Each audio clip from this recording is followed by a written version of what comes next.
From a marine perspective, the big difference between an installation in the production phase of its life cycle and one which is awaiting dismantlement is the complexity of the marine operations being undertaken during the decommissioning and dismantlement process, and the size of the vessels being used to perform the dismantlement operation, and the effect this has on the possibility and consequence of a collision with the installation. Ships colliding with offshore installations is considered across the industry as a major accident hazard.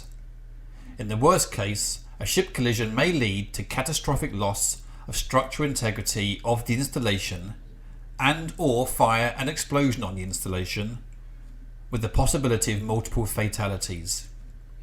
This has already happened elsewhere in the world. In 2005, a vessel performing operations at the Mumbai High installation collided with the installation and severed a gas riser.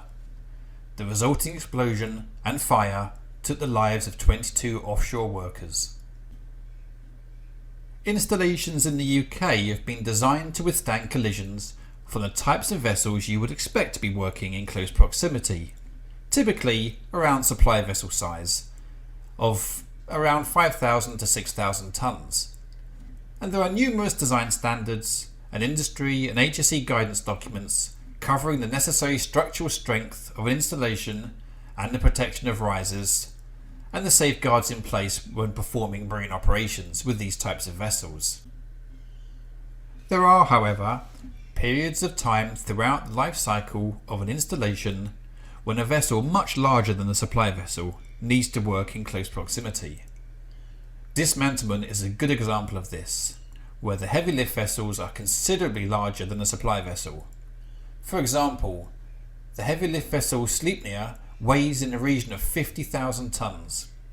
You can imagine the amount of damage a vessel this size would do to an installation were it to collide, and the risk that would pose to personnel on the installation.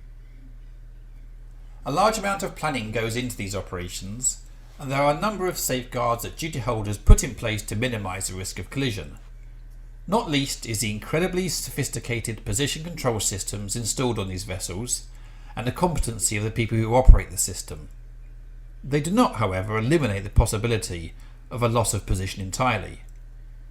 HSE would expect other safeguards to be put in place to ensure that, should the vessel suffer from a loss of position, the error can be rectified quickly and any movement towards the installation can be stopped before a collision occurs.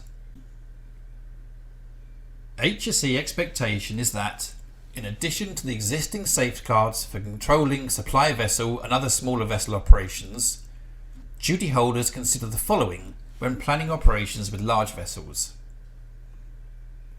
If duty holders have the option of using two comparable vessels, they should consider the size of the vessels and potential collision impact energies as part of their vessel selection process, and, where possible, the smaller vessel should be selected. The degree of scrutiny during the vessel inspection and assurance process should reflect the higher risk nature of the activity offshore. This would most likely mean a more robust inspection than that given to supply vessels. Prevailing weather conditions at the work location should be considered during the planning process, and wherever possible, the large vessel is positioned where, in the event of loss of power, the vessel would drift away from the installation rather than towards it. The amount of time spent in close proximity to the installation should be limited to the time required to perform the heavy lift or other specific marine operation. HSE would take a dim view of operators who keep large vessels close to installations for what we would consider to be cost-saving purposes.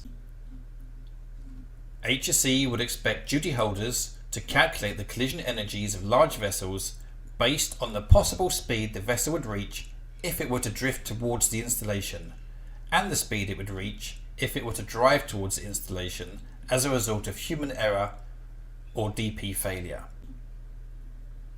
Duty holders will put in place speed limits for vessels inside the 500 metre zone. However, they should bear in mind that in the event of a human error or DP failure, the large vessel may accelerate towards the installation rather than maintain a constant speed. Any assumptions and estimates used in the speed and collision energy calculations should be verified by performing drift-on and drive-on tests prior to commencing operations.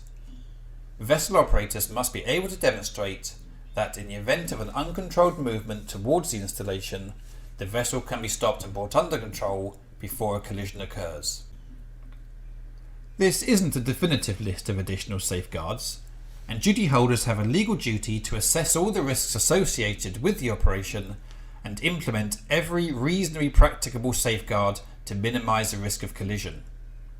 This will be the safeguards I've just described and any additional ones identified during the assessment process.